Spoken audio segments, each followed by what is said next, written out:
So. Yeah, y equals 7 and x equals 2.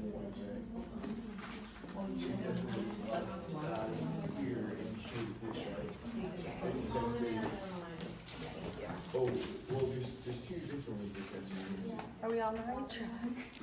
Yep, let me check real quick. But I look real cute in that picture. You are using the right formula, Okay. right? As This long is as we compound have the right interest? Yeah. formula. It's not continuous compounding, right? It's We're just looking for the Great time. question. okay. Yeah, we're losing. And it's asking, yep, and compound quarterly, right, which Yeah. where n is 4. Yep, you're on the right track. Okay. Good job. I thought you plug in a zero, like let's say you plug in over here, a negative whatever, and then you get a y out. You don't do that. You just get the points. So what you do is, let's take this this one, right? So here is that. You would plug in 0, 0. That's the easiest one. So if we plug in 0 here and 0 there, it would say negative 0. So it's negative. All right, so this problem here, we're trying to find out the solution to two lines. So I love how this group graphed both lines. And as you can see, one of the lines, you need to rewrite it in slope-intercept form. So they wrote it in slope-intercept form first, and they used the formula y is equal to mx plus b. So first you put down the y-intercept, then you find out the slope of the second point, and you graph it. And in this problem, because they don't intersect, they're parallel lines, you say it's no solution. Great, thank you. The second problem here is to find the solutions to two equations. And I loved how this group showed it really nice and neat. This one here, it looks like they used a method of addition and elimination. And it looks like they want to get rid of the x. So to get rid of the x, you need this to become a positive 9. So this group multiplied it by negative 3 to make it a positive 9. By doing that, we eliminate the x, solve for y, we get 7. We use back substitution, plug it in, plug it back into, decided to plug into the first equation and solve for x. And I highly, highly recommend you guys to make sure that you guys check your work by plugging the point negative 8 and 7 into both equations to make sure that it works. All right, so number 3 here, same story. We have two equations, two unknowns. We want to solve for this system of equations.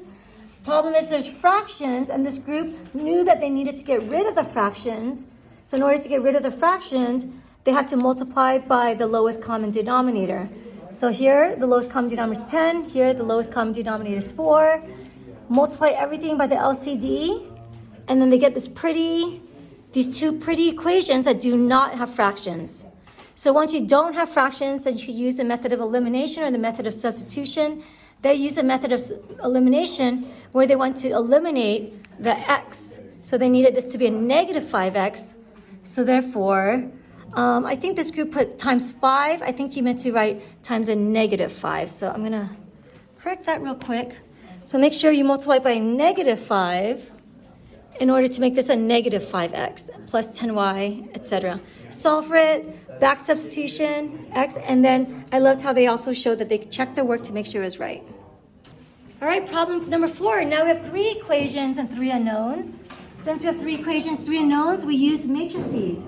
So this is where I showed you guys the shortcut of using your calculator to put in a matrix. So on the exam, I'm going to ask you guys specifically to give me the augmented matrix. This is called the augmented matrix. And this is what I want you to show, just like this group did. They showed the augmented matrix. And then I want you to show me the row reduced echelon form, RREF matrix. And that's what you're plugging into your calculator to calculate this. And I want you to see both versions, and then you end up getting your answer. I would highly recommend to also check your work. And how do you check your work? Right, plug it in all 3 x, y, z into equations 1, 2, and 3. And if it's a true statement for all 3 equations, you know you did it right. Number 5 here, this is graphing linear inequalities. So I loved how this group here showed that if it's greater than or less than, you draw a dotted line. But if it's greater than or less than with an equal underneath it, you draw a solid line. So really important. So this is already in slope-intercept form, so you would just graph the lines like you would do in number 1. So it's just like number 1 where you graph the lines, except you need to know whether they're dotted or solid, and that's what they did. The next thing you need to do is test points, right? And the point that I always recommend to test is 0, 0. And you don't have to plug in 0, 0. It could be any number, but it's just the easiest one to do. And when you plug it into one of the equations, so one of the lines, and you say, is it a true or false statement? If it's a true statement, you shade that area. If it's a false statement, you don't. So as you can see, this group plugged it in, and they were able to say whether it's a true or false statement for each side, and where the shaded areas overlap, that will be your final answer. So the direction says to graph the solution. So the solution is the shaded area. Yep. Right, and then it even asks you to give, I think it asks to give 1 point that's a solution, right? Not in this. Oh, it doesn't. Okay, so on your exam, it will ask you to give 1 point that is a solution. So anything that's shaded, you could pick any point inside the shaded region to tell me that that is the solution. So for the exam, you will need an eraser, right? You will need an eraser to erase whatever part you shaded in, and then the final answer is the part where it's both shaded in. And you will need some type of a straight edge ruler or ID or whatnot to draw straight lines, right? So there's some drawing of graphs here, so you got to have something to draw straight lines with. All right, now we get into the word problems. Word problems about compound interest and whatnot. So here, great job knowing to use the compound interest formula. Translating English to math, they're asking you to find, what are they asking you to find here? Oh, the final amount, right? So this group plugged it in. So again, needing to know the formula, right? So need to know the formula. I might put that on the formula sheet for you guys, just in case you forget. But it's good to just know in general. Number 7 is exactly the same type of problem, except it's continuous compound. So if you saw on the practice exam, it says continuous in italicized font to really emphasize, hey, this is a different formula. So continuous compounding has to use this formula. So here, once you're able to realize what formula you need, you translate English to math from the word problem to math, and then you use your math skills to solve for this. And I really liked how this group remembered to also include dollar signs in their final answers, since we're talking about money. All right, so this one was a little bit harder. Again, they're asking the same type of thing. It's the same type of problem about continuous compound interest. I'm sorry, it's not continuous. It was compounded quarterly, right? And that's what N is for. So again, you need to know the formula for compound interest. You need to translate the words to math, and they're asking you to find the time. The reason why this question is harder is because what? Why is this harder than the other problem? We got to find what? T, right? And where is T in this problem? In the exponent, right? So now our variable is in the exponent, which makes it a lot harder, right? So I see that this group plugged in all their numbers into the formula. The variable's in the T. And because the variable's in the T, we're going to have to do what? What do we have to use? Log, right? So here, after they wrote it all down, they needed to make it look pretty, right? Make it look pretty by dividing the 5,000 over. So they got 1229. So before we log both sides, we're making it look pretty first. And then they added the inside of the parentheses. So this is the pretty version, right? This is the pretty version of all this mess. Now we could log it.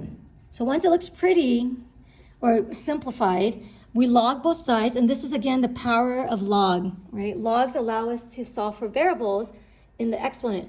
Once you log both sides, now you can use the property of log, which says, hey, if you have log of something, if you have an exponent, you can pull the exponent out in the front, which I see this group did, and they drew an arrow. And that's why now 4t is no longer in the exponent. It's now outside in the coefficient.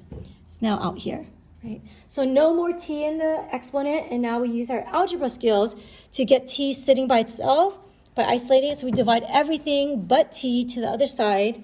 And once you do that, you plug it into your calculator, and it sets around to 2 decimal places or hundredths place.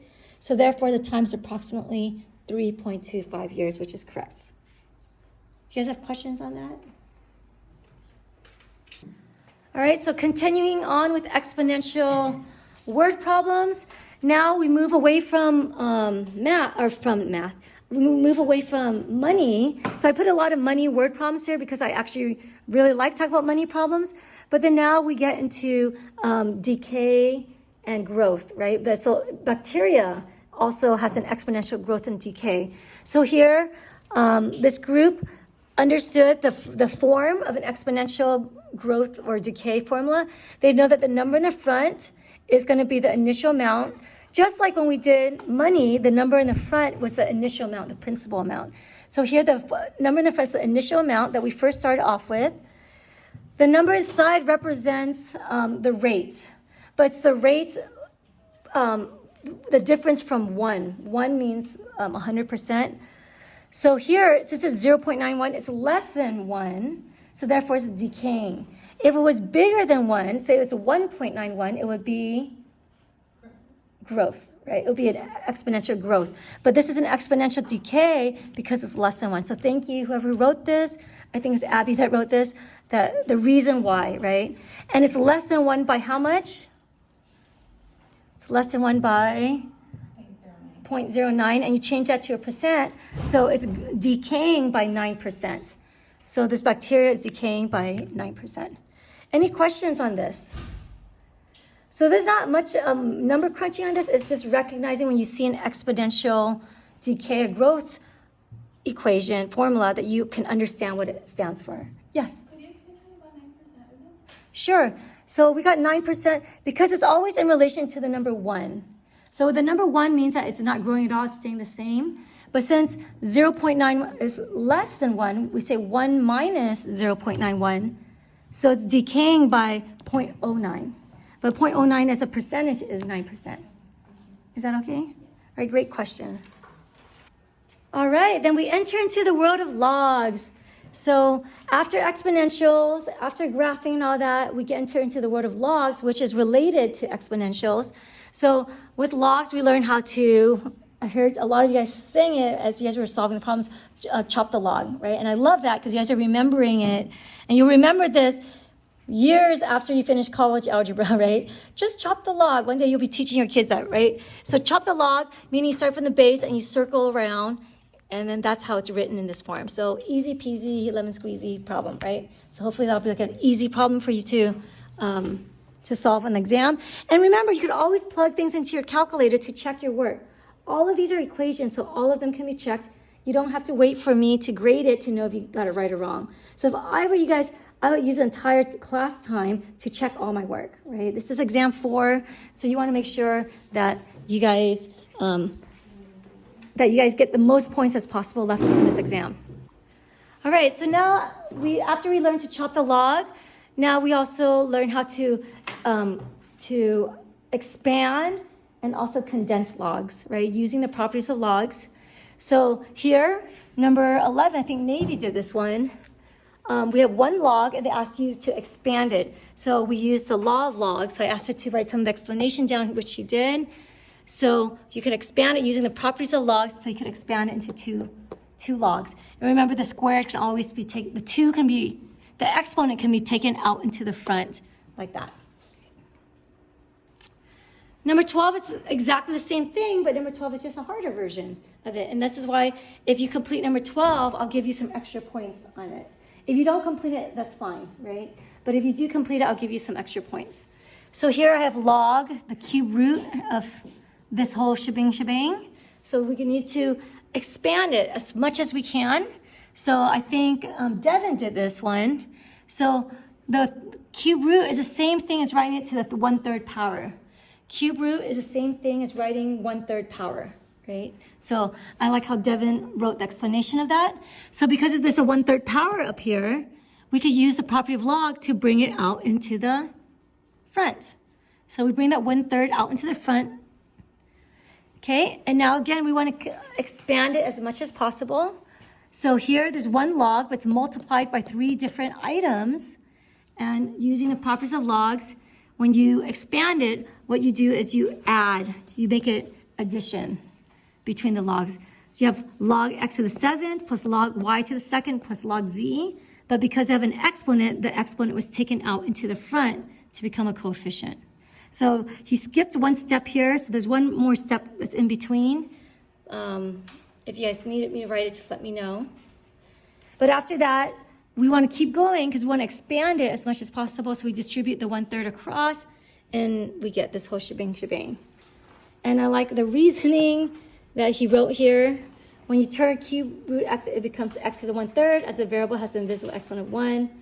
Going onwards, when expanding logs, adding them equates to multiplying them. Look at 11, for example. After stretching out the log, you refer back to the 1/3 and distribute it. So, great explanation. All right, continuing on with logs here, we chop the log again, right? So we chop the log, and using that motion, we end up getting this, and we solve for x, and we end up getting that. And again, always check your work. Make sure that your answer doesn't create a log of a negative number, right? You have a negative answer, you just can't have log of a negative number. So if you plug this back into your original problem, if you have log of a negative number, you're going to get an error on your calculator. They'll say domain error or something. So again, sometimes it's just optional to check your work, but sometimes it's crucial because it might not be the right answer. So this is one of those situations where you want to make sure you really plug it in to make sure that it's within the domain of log. Okay, so whenever you have exponentials with variables in it, there's two ways of doing it. Either you log it or you create common bases. Common basis is the easiest method to do if you can do it. And here you can create common base. The 36 can become a 6 squared. And now that the sides have common bases, you set the exponents equal to each other, and then you solve for x. And again, you can always plug this back in to make sure that it's right.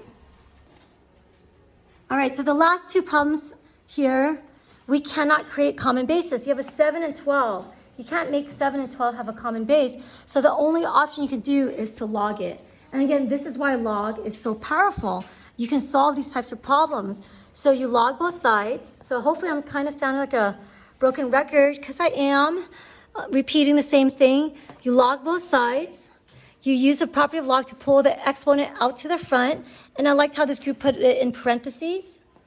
And it's important to put in parentheses because once this whole thing goes outside, you need to distribute through the parentheses to get rid of the parentheses. So this was a step that I think a lot of students had missed. I remember when we were doing the worksheets. Make sure you distribute this through to get rid of the parentheses. And then you decide where do you want your x. So this group looks like they wanted their x on the left side. So everything that doesn't have an x is thrown to the other side. So here we add this to the other side. Last but not least, we divide by log 7 so that x could sit by itself. So we get this big ugly mess here. Plug it in, plug it into your calculator, and then round it to the nearest hundreds. So on the exam, I'm going to ask you for both the exact answer, which is this, and then the plugging it in part. So make sure you have both parts in, right? All right, and this one, number 18, this one I did.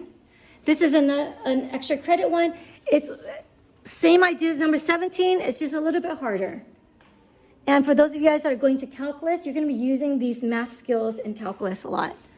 So here, I cannot create common bases. Boo-hoo. So I log both sides. So I write down all the steps here so you can see. I log both sides. Then because they're now logged, I could pull the exponent out to the front. I distribute through to get rid of the parentheses. I want to solve for x. So just like we've been doing since the beginning of this class, when you want to solve for something, you gather it to one side. So I say, hey, I want to gather my x's, say, to the right. You can do it to the left, to whatever way you want. So I want all my x's to the right. So all the x terms are to the right. Everything that doesn't have is on the left. And then since there's two of them, I'm going to have to factor out my x. So that's this is a big shebang, like the big reason why this is a harder problem, simply just because you have to factor out your x. Once you factor out your x, you want x to be sitting by itself, so you divide its coefficient, which is this big ugly mess, you divide it over to the other side, you get your actual exact answer, but then the question says to round it to the nearest thousandths, so you get negative 1.945. And you plug that into your calculator to get the answer. All right, So let's take a look at number 19. So number 19 here, this was a tough one. And partly it's tough because there's a lot of fractions. See, that's kind of what makes it tough. Okay, so they're asking you to graph a hyperbola. I'm sorry, a parabola. They're asking you to graph a parabola. And the parabola, you have options for what a parabola could look like, right? It could look like happy, sad, pointing to the right or pointing to the left. So which one is it, right? So this is why I gave you that formula sheet. So I'm going to look at someone's formula sheet here. I gave you that formula sheet that has this. If you look at it on the bottom, the one that says x minus h squared, that's the one where it's either going to be happy or sad face. And then if it's y minus k squared, that's going to be where it's left or right. So in this case, since it's x minus something squared, it's either going to be a happy or sad face. So again, you have your notes for that. And because this number here is negative, it's going to, you know which direction it'll be in. Downwards. So think of negative people are sad, right? They have a sad face, right? So you know it's going to be a sad face parabola, which is what this group drew. So again, the first thing you want to do is find out the shape of this. Without knowing the shape, the rest is going to be really hard to find. And then you find the vertex, because the vertex is this point here. The vertex is what we call Hong Kong, HK. So the H is always next to the X, and the Kong is always next to the Y. So we call it I call it Hong Kong, right? So you take the opposite of -5 will be 5, the opposite of 3, which is -3. So the vertex is 5, -3. So super important to know how to find the vertex. So here we have the vertex, which is 5, -3. Okay, so we know it's going to be a sad face. So we draw our sad face because I'm just asking you to sketch it. I'm not asking you to find exactly what it looks like. Just draw. So from the vertex, you could draw your sad face. And then from your sad face, you can figure out the axis of symmetry. The axis of symmetry is an invisible line that cuts through the parabola that makes it fold in half. So here, this group found out that this is a vertical line, and it cuts through at x equals to 5. So those two things are done. Any questions on that? All right, now finding the focus and directrix, which are the new things. So remember, the focus is always inside the parabola. If this is your parabola, the focus is here, right? If this is your parabola, the focus is here. This is your parabola, the focus is here. This is your parabola, the focus is here. The parabola is always facing the focus, right? So once we have this, we know that the focus is going to be right down here. So the question is, what is that point? Well, that point is going to be a distance of P from the vertex. So I just need to find the distance of P from the vertex, and I'll have my focus. The directrix is the line that is on the other side of the parabola. So since this is a sad face, the focus is here. On the other side of the parabola, outside of it, this is also a distance of P. And then I'll have my directrix is a line. It's an invisible line out there. So remember, directrix is a line, and the focus is a point. And one is inside the parabola, one is outside, but it's the same distance away from each other. So the question is, what is P? So again, if you looked at your cheat sheet here that I'm allowing you to use, it says 4P on the formula sheet. It says 4P times y minus k. So this -7 represents 4P, right? This -7 represents 4P. They did the math, and they found out that P is equal to -7/4. So that means from the vertex, I'm going to go up -7/4, and I'm going to go down 7/4. So I go up and down. So that's why this group added and subtracted 7/4 from -3, because that's where we're at right here. This is -3. So it went down, -3 is where the vertex is. So it went down -7/4 and went up 7/4, and that's where they got 19/4 and 5/4. And again, because it has fractions, it just looks ugly, but it is what it is. So the focus is a point down here. The focus is that point just going down. So that's going to be 5, -19/4. And then going up, it'll be the directrix will be it'll be 5, comma, negative 5/4. And then since it's a horizontal line, you say that it is y is equal to negative 5/4. So this is combining a lot of information that we've learned this semester about adding, subtracting fractions, about horizontal and vertical lines, about parabolas, the shape of it. Does anyone have any questions on this? I know this is a hard one. So number 20 here asks you to graph the ellipse. Sorry, mind your way, Abby. Sorry. Okay, so first thing is to find the center of Hong Kong, right?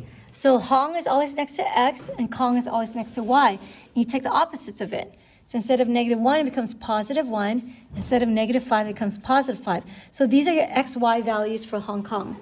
And right there, Tamia actually drew a bigger version of the graph.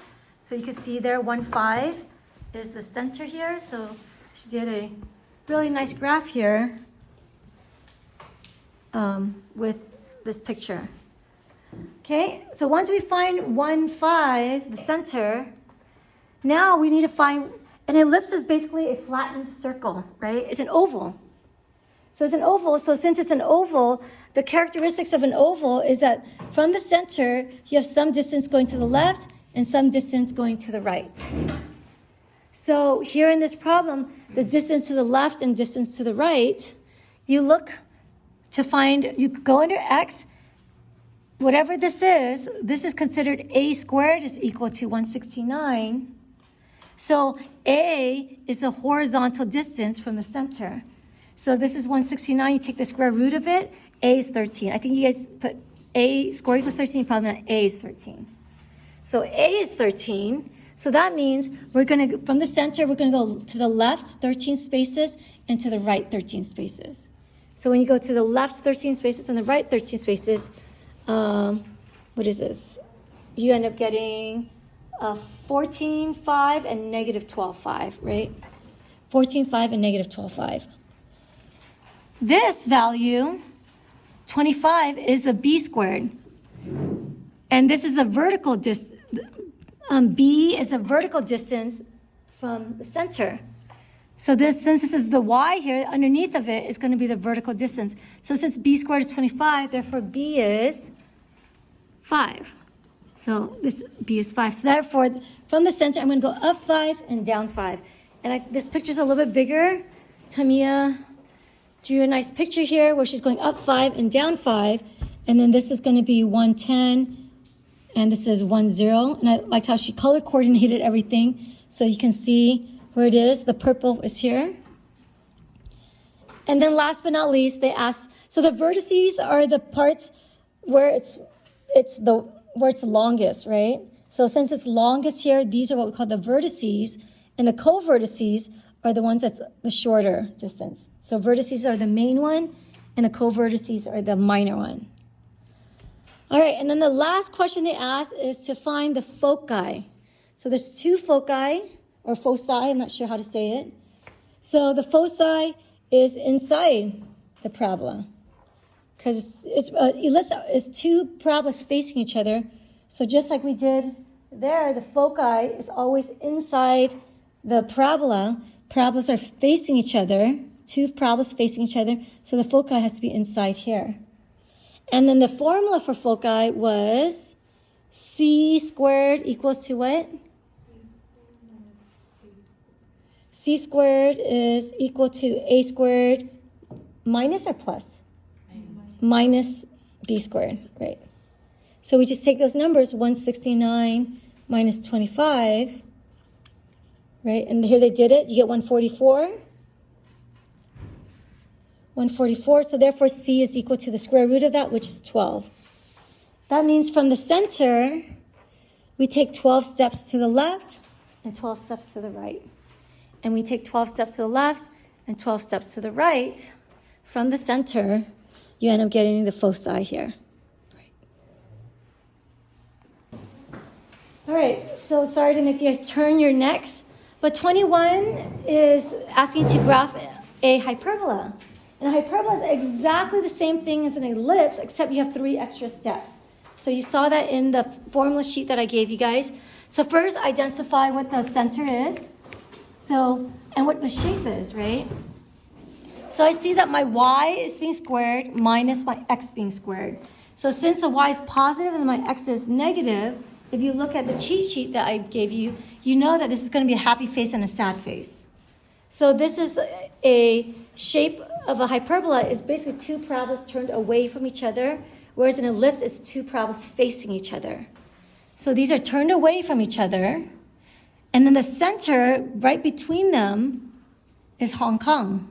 So here we look for x, so the Hong is going to be -2. You take the opposite. We look for y, the opposite of the -3 is 3. So that's why the center is -2, 3. It's the opposite of these. So Hong Kong is right there. All right? And then I do exactly the same thing as I did with an ellipse. Once I find the center, I'm going to say, okay, I need to move to the right and to the left of it. So here, the y, so the number beneath here is b squared, which is the vertical distance from the center. So since b squared is 16, b must be 4, so we take 4 steps up and 4 steps down. So we put a little dot there. Same thing here, this is going to be my horizontal distance from the center. A squared is 4, so therefore a is 2. So I'm going to take 2 steps to the right and 2 steps to the left. Right? And if this was a plus, we would be done with this problem, because all we do is we just draw our oval and we're done. But since it's a minus, it's going to be a hyperbola instead, so you have 3 extra steps. Instead of drawing an ellipse, what you're going to do is you're going to connect the dots and draw a dotted line here. You're going to draw a dotted rectangle that goes through the vertices. Then you're going to draw diagonal lines. Again, this is on your cheat sheet that gives you the steps. You draw diagonal lines that cuts through the corners of the rectangle. And what those diagonal lines are, they're called asymptotes. And we've heard that word asymptotes. They're invisible lines where your graph gets closer to but never crosses. And these asymptotes help you to draw your hyperbola to know if your hyperbola is fat or skinny, right? If it's wide or narrow. So once you draw that, and you know it's going to be up or down shape, you go from the vertex, and you just draw your happy face. Go from the vertex and draw your sad face, and the asymptotes will tell you how wide or narrow to make it. And in this problem, I'm not asking you to find foci or anything. All I want you to do is graph it, find the center, and find the vertex, and then graph this whole thing. You don't have to worry about foci. Any questions? So the last 3 problems are on sequences. I'm going to go through this a little bit quicker because I didn't go too much in depth with it. It was just more an introduction. There are 2 types of sequences, geometric and arithmetic. Geometric means that you are either multiplying or dividing by a number to go from one thing to the next. So again, sequences are just a list of numbers, and if you see a pattern with it, you ask yourself, is it arithmetic or geometric? And if there's a pattern to it, you can have a formula called an explicit formula, and then you can predict the future. You can predict a future number. So here, this group here was able to see that there's a pattern with this, that you're dividing by 2 every time, so it's called geometric. So if you're ever multiplying or dividing, it's geometric. And here you're adding by 4 every time, so it's called arithmetic. So if you're adding or subtracting, then it's arithmetic sequence. If you're multiplying or dividing, it's geometric. So you have to identify if it's geometric. There are 2 formulas, or there's 2 formulas for the sequences. One is geometric and one is arithmetic. And that is given to you on your cheat sheet that you guys can use for your exam. So here, all you do is plug it in, right? So A1 is -12. The R is the ratio. It's the number that you are multiplying by. So R is the ratio, the number you're multiplying by. You are multiplying by. So here, even though we're dividing by 2, it's the same thing as saying you're multiplying by 1/2, right? So the ratio is 1/2. So that's why R is 1/2 there, and you plug it in. This one here, you're adding by 4, and that's what we call the common difference. The common difference is 4, and you plug it into this formula. Once you plug it in, you got to get rid of the parentheses and combine like terms. All right, so 23, 24, 25, I'm going to go through this a little bit quicker Here, they say to find the 22nd term of an arithmetic sequence. So thank you, Devin, for writing down the word problem, the words for it. They give you D and they give you A1. We know that the formula is going to be A sub n is equal to A1 minus D times n minus 1. Is that the formula? Yeah. So once you know it's an arithmetic sequence, you just want to use this formula. And you just plug it in, right? Plug it in. You find out that an is going to be 7 minus 3n. Since you want to find the 22nd term, so A22, you plug it in, you end up getting negative 59. And Devin did it 2 different ways, but they'll give you the same answer. This one, same question, but it's a geometric sequence. So here, geometric sequence is A1 times r to the n minus 1. He just plugged in the given information. This was given, plugged it in, and then he wants to find the 9th term, so he plugged in n for 9 and found out that it's 1 over 32. So these goes by a lot faster. And last but not least, this is a recursive sequence where one answer is dependent upon the previous answer. So again, all it is just plugging it in. Here's your formula. Here's your first term. Devin found out the second term by plugging in the formula, and it says that you need to know what A1 is. So A1 is 5, you plug in 5, you get negative 10. And to find A3, you need to know A2. So you plug in A2 into it, and you get 20, on and on. He went above what was asked for. He gave us 5 terms, but you actually only need 4.